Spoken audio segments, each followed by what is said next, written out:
Morning everyone, hope you're all feeling well, hope you're all feeling fit and ready to go. It's a beautiful sunny morning. Now, as we all know, we've been in a worldwide pandemic, and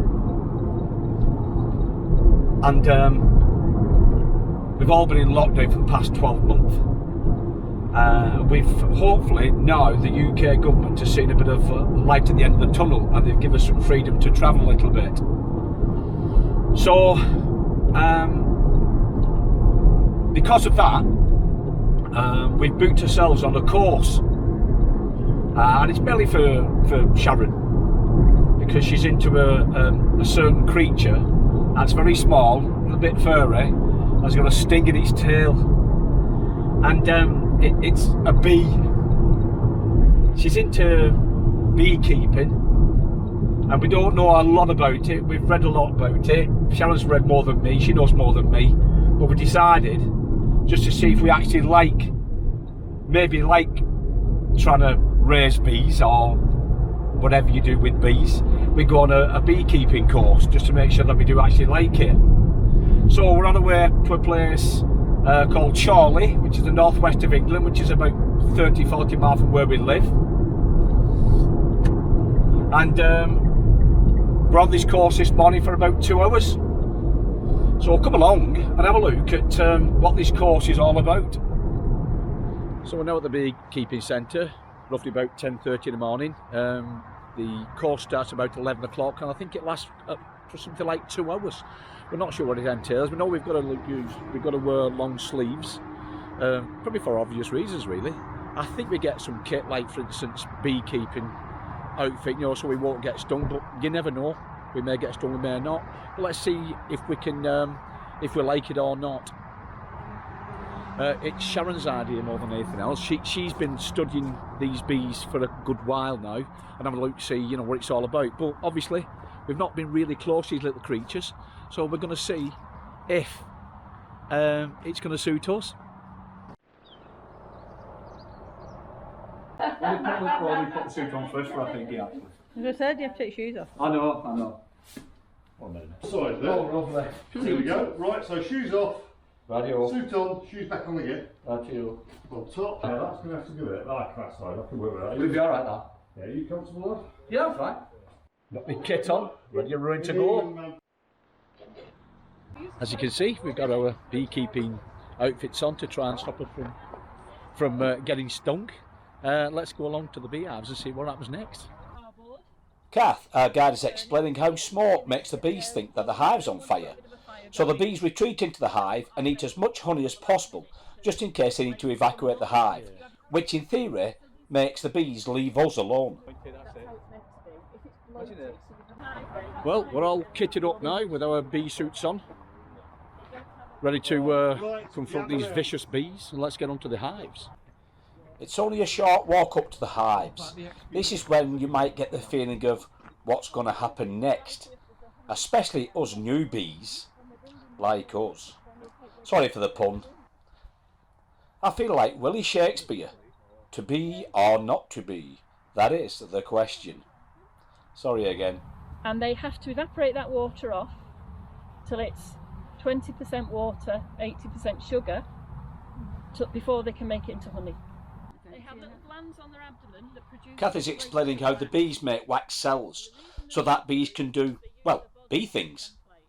Ah, they just literally going in with this wax, they'll take a little piece, chew it up like chewing gum, take a little piece off and they just slap it on the wall.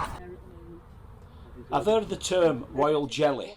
Kath explains what it means. That's the food that they feed. So when the eggs hatch after 3 days, they get fed on royal jelly. That's the food for 3 days. Yeah. And it's just a combination of sugars and enzymes and beneficial bacteria and things. If the bee is going to be a queen, it continues to get fed royal jelly. Right. If it's going to be a worker, it then gets fed on what's called brood food, which is a mixture of different sugars, and it's a much weaker solution of sugar. Yeah. So on day 3, if you wake up one morning and you're a little larvae in there and you wake up and you start getting fed on royal jelly, you're going to be a queen. If you're fed on brood food, you're going to be a worker. Kath opens up one of the beehives so that we can have a look inside. and now she'll explain how a beehive works. This is like the old Victorian quintessential beehive. Yeah. So they're really well insulated, they're good on drafty places. They start getting really difficult to separate. So this is brood. There's a girl bee behind every one of these little biscuit coloured cappings here. And then this is honey. And then we've got pollen. See the yellow pollen down at the bottom in those cells around there? Yeah. So they put the food on the frame where the babies are going to be, because there's no point running off upstairs to another box or a few frames backwards. Have everything on the frame, and then it's very effective and low maintenance for them. These are really good black bees, and one of the characteristics is they put pollen underneath the brood.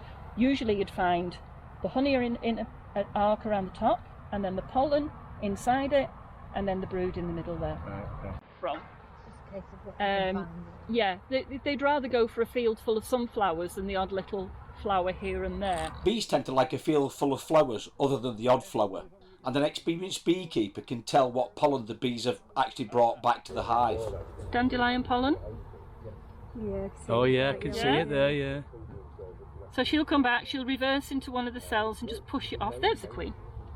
She wasn't. Each colour on a queen's back relates to what year she was born. So this queen bee was actually born in 2020. Oh, see there with the dot on the back, yeah, there. So she's last year. Yeah. She's last year's. Is she there? So Oh. what's she doing now? She's just looking for somewhere to lay. So Kathy here now is teaching us, showing us the queen bee and how you spot her. And we know we start to learn about drone bees and worker bees and other bees like that. So very interesting course this is. She's an egg-laying slave. She has no control over the hive whatsoever. So this one has got a queen excluder on, which is this yellow thing here. And so the queen will be trapped in the bottom of this one. The queen excluder is installed in the hive so that the queen can't get through to lay her eggs in that particular part of the hive, which makes it easier to retrieve honey for our You don't consumption. worry about the queen flying up? She can't fly. Oh, right. When she's at egg-laying weight, she can't fly. So that's drone brood. So this is worker brood here that's nice and smooth. And then you see these sticky out belly button type things? Yeah. They're drones. Oh, wow. Drone bees are for mating with the queen and do nothing else in the hive. What a life. Shake some drifters They're all out. going, Yeah, the hell's don't going shake on? really hard. Blimey, let's hope them angry bees don't try and sting us.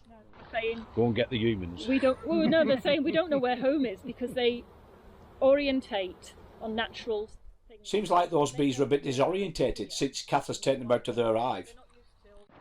In the wild, And this is how bees form their habitat in the wild. you end up with a few bees starting to build in different places. Then they join them together, and it gets bigger and bigger and bigger till it fills the whole comb. Well, we're all defrocked now, as you can see. Very interesting indeed. It's fascinating 2 hours just to explain how the bees work and what sort of bees they really are.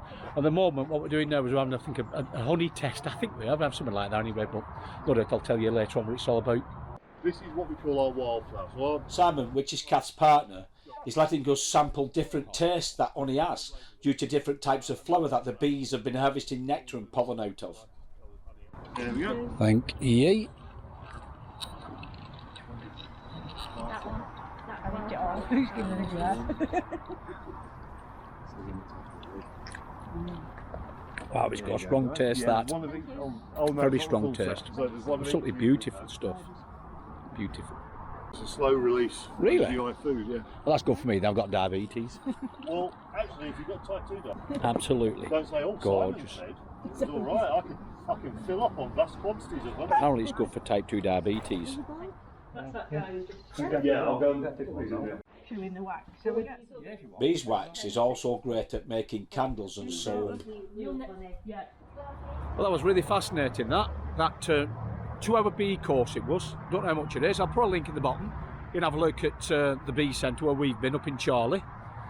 There's no doubt other bee centres and that if you fancy going and having a look at what the bees are all about, you'll learn a lot about bees and what they produce and how they work and what sort of bees they really are. There's loads of different types of bees in an hive itself, how they get the pollen and stuff like that and create the honey that you have, different types of honey. Fascinating. And also, if you're a little bit worried about bees, about stinging and stuff like that, hopefully it'll make you feel better, because we were surrounded by bees there. We had the suits on, we're surrounded by the bees, and apparently it can still sting through the suit, but we were fine. They didn't bother us at all. They were fantastic, you know. And obviously Kath and Simon know what they're talking about, who own this place, and they're passionate about the bees itself. You know, they breed them for environmental reasons, and they do take some money off it now and again, and they sell it in the shop, which, you know, you always want to try a bit of a bit of a bit of honey. It's absolutely fantastic. You may have noticed the difference between what you get out the shops, like the supermarket, and these, for instance, the shops here at these bee centres. I just found it fascinating, and I think it's well worth you giving it a go if you want to learn a little bit more about bees and the nature of bees and how they work.